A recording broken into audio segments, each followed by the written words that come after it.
The best days of the season are often had sometime between November 1st and November 20th. These days are what we lay awake at night thinking about in the off-season. They fuel our obsession and motivate us to put in the necessary work to be successful in the woods. With bucks cruising and chasing does that are coming into estrus, there's nothing quite like the excitement of the whitetail rut.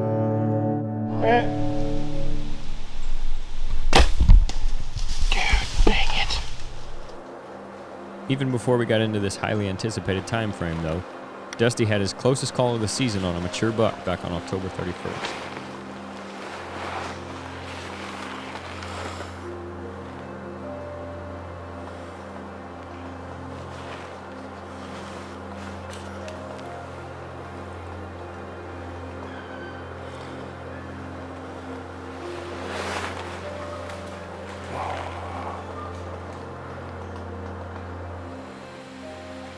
Despite constant thoughts of redemption on the buck that narrowly escaped him a week earlier, Dusty was able to take an 87-year-old Michigan native on a hunt, looking for a solid racked buck back on November 6th.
That's the biggest thing I've seen that close. Yeah. Since I've been hunting out here. Yeah. Good.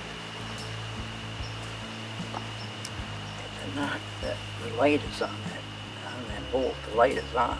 Yeah. I see the light on and everything. I guess we could slip out there real quick, see if we can't find it.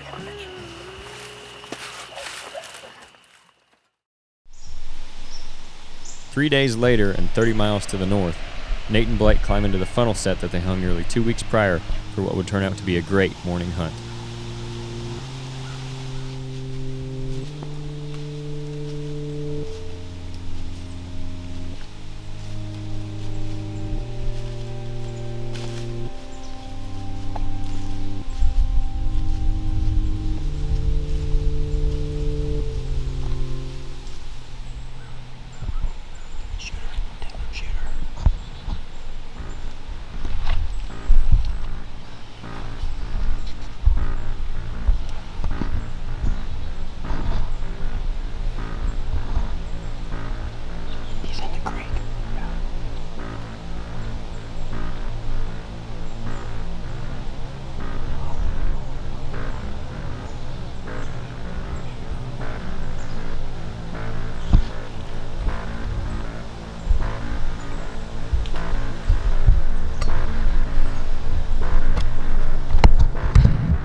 Dude, dang it.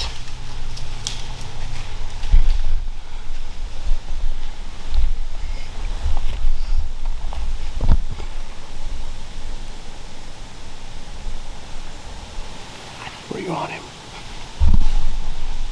Dude, as soon as he walked in the picture, it took focus of you and it was all blurry. Oh, dude. You see that gray tree? Yeah. See that gray tree? Yeah. You see that limb right here? Yeah. He's right behind it. That dead limb? Yeah. I didn't turn the GoPro on like an idiot. There's that little buck dinging around. Yeah, they came in as you was drawn back. No, I saw it. Because he heard the crashing and he stopped. Yeah. And I'm sitting there and I'm going, could you see me draw it back? Yeah. I'm sitting there shaking. I was like, oh my gosh, please take a step so I can shoot at you. That arrow took a really long time to get to me. Yeah, it did. I ranged that spot and it said 44 over there on where I thought he was going to come through. And I was like, 45 it is. We'll see what happens. Dude, that's crazy. Hey guys, it's November 9th, sitting in the tree with Blake this morning. I have not had time to do an opening interview yet. We've had deer around us, we've had bucks chasing in the field here, about 60 yards away. Me and Blake are tucked down in a deep draw this morning. There's bedding north of us, and there is a tremendous, unreal jungle to the south of us. This creek that we're sitting on the edge of connects that big old jungle to this open hardwoods up here north of us with the bedding area on up this creek. Me and Blake set this spot up, what was it, not quite 2 weeks ago? The day before Halloween, so the 30th? Yeah, not quite 2 weeks 29th. Ago. We set this spot up. This is the spot that Blake's got permission on. Blake's bucked out, he's behind the camera. Blake wanted to come in here. First year hunting this spot for Blake. I really appreciate him letting me come in here with him. He wants to try to figure it out. He had scouted it some during the summer. We came in here that day. It was a nasty rainy day. We brought a set in here, hung it in this tree.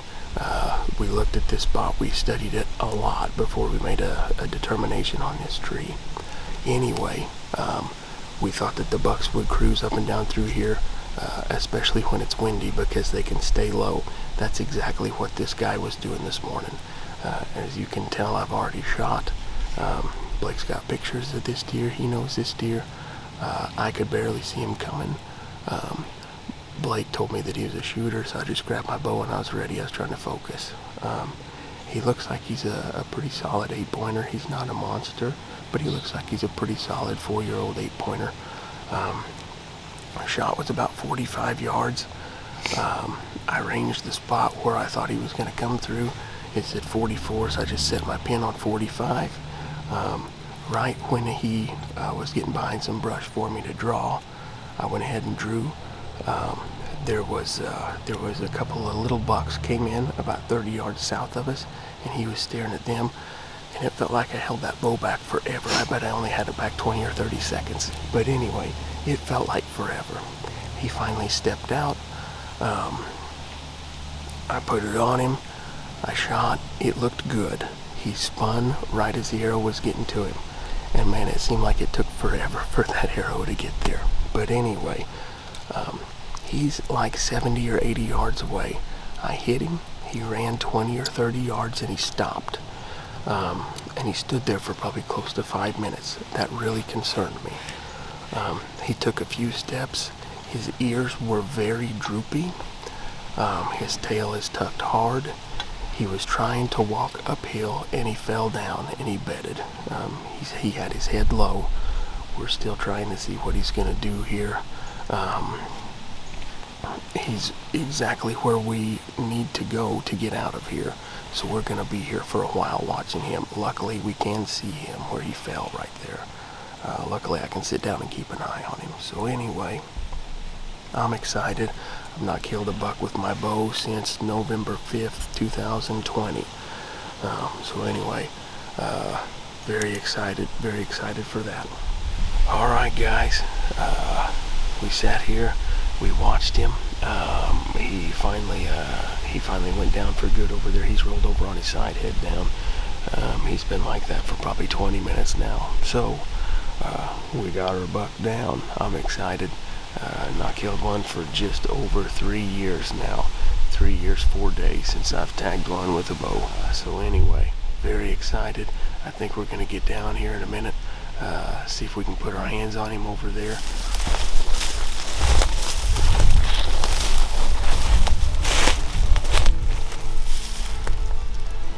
Pass through. How about that?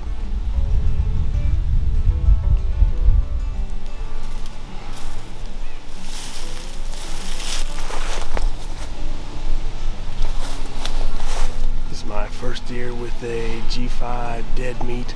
I was very excited about them. Obviously they work. So we'll slip up here, we'll put our hands on them.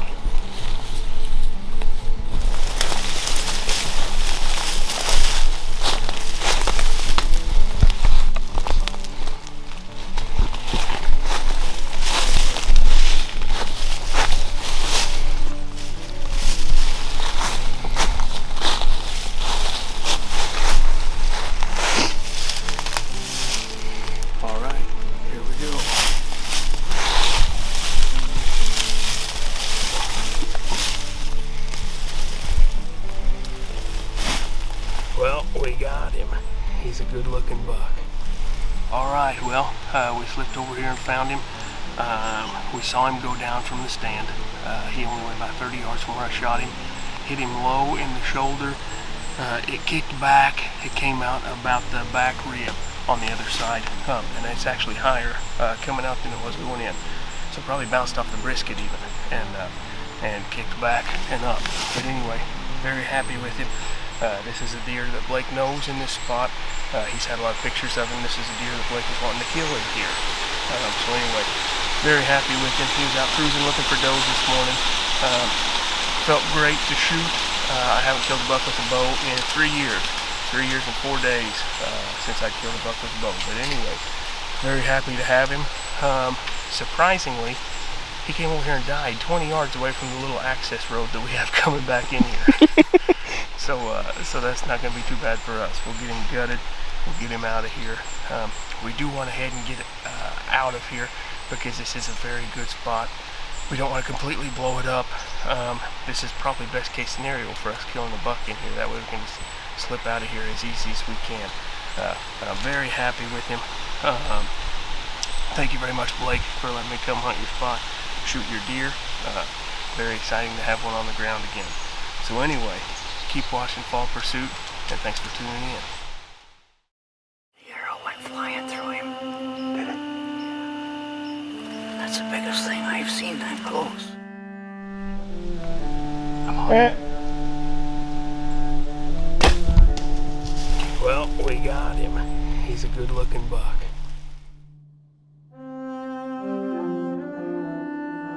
With the best hunting dates on the calendar behind us, we now head into the toughest phase of the rut. The dreaded lockdown is approaching. While it can feel similar to the October lull, there's still a chance a mature buck could be leaving his doe to find another one at any time of day. Though we've already had a great season, we still have work to do. With tags to fill and target bucks still in the woods, we look forward to the challenges ahead in our ongoing fall pursuit.